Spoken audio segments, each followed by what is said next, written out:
I said, I'm Dr. Blockson. I'm Professor Blockson. And the students don't know me from Adam. And they see Dr. Blockson, and I say, yes, this is me. I'm the professor. Some of them say, whoa. And you should have seen the look on these MBA students' faces. They were like, some were shocked, some were amazed, but it was the female students that looked at me, and I saw a light bulb, almost like a ray of hope that just popped up around them like, oh my God, she's a female. She's the professor.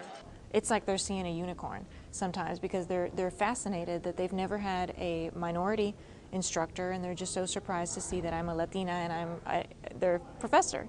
And they will rush to my office hours and come and meet with me and ask me for advice, and it's just really neat to be able to be a mentor. The traditional roles of men and women are where they were 50 or 100 years ago in El Paso.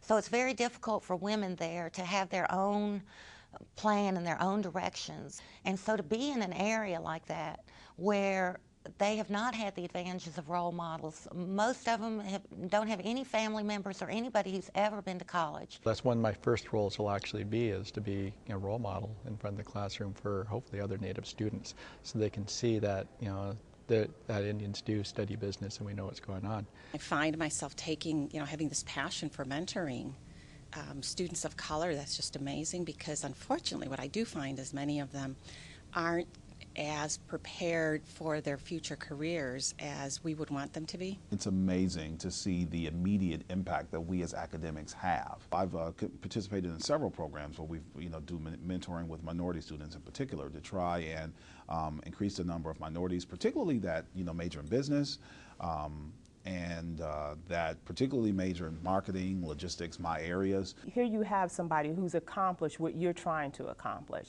So I provide them not just the fact that I'm a person of color, but also my business experience. I have extensive business experience.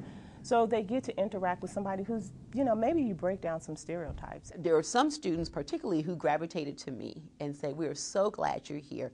Please give me guidance, particularly to the other African-American female students. The Hispanic community, they look to me, and I'm sort of a role model, and that to me is very important. And hopefully they see me as a minority, and they say to themselves, well, if he was able to do it, then I can certainly do it.